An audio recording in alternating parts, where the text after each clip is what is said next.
All right, so we're checking out our Pixel Command Center. It's our 2017 model.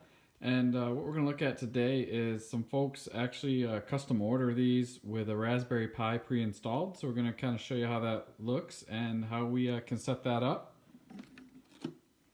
So you can see inside the lid we've mounted a Raspberry Pi.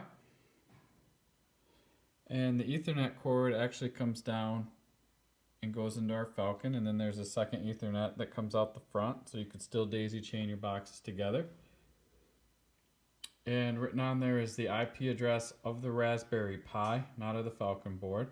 So this is 192.168.1.55.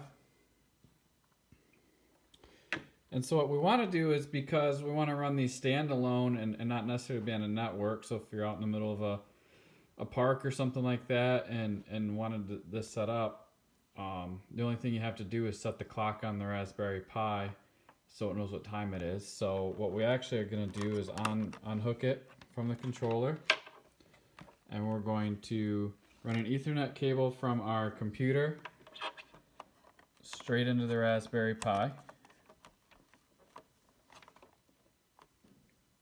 And that's going to let us actually go into the Falcon player on the Raspberry Pi and set this up. So let's go ahead and do that real quick. Alright, so I've opened a web browser and I've typed in 192.168.1.55. That's the IP address that was on the Raspberry Pi. We gave that to the Raspberry Pi when we shipped it. If you have trouble not getting this Falcon player page, you're going to make sure you turn your Wi-Fi off. And you also want to make sure the IP address of your computer is something similar to the IP address of the Raspberry Pi. So in this case, I have the computer set to 192.168.1.56. So that lets them communicate. So if you're having trouble, make sure your Wi-Fi is off and the IP address of your computer is something similar, but definitely not the same as your Raspberry Pi. So you get in here to change your time. We want to come in here and we're going to put in the date. And we're going to put in the time. It's a 24-hour clock. So if it's 6:31, it's really 18:31. You don't need to use the real-time clock. And because generally people are running these standalone and not on a network, the time zone is irrelevant. But you could set your time zone if you wanted. So we'll hit submit.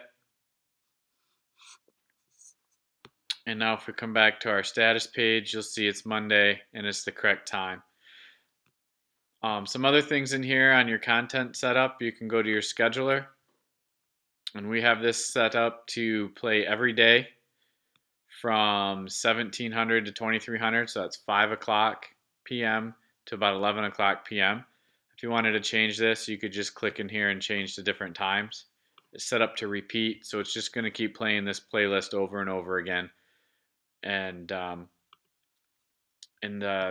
if you wanted to change your playlist or add other files, you could come into File Manager, upload files in here, and then you can create playlists and with new files that you added, and then you could add them into the scheduler. So generally, as long as you keep power on the system, now that the time is set, keep everything plugged in. The only thing that's left to do now is unplug the Ethernet cable from your computer, plug the black cable back in, and this will be all set up to start running this playlist every night. So if you have any questions, let us know.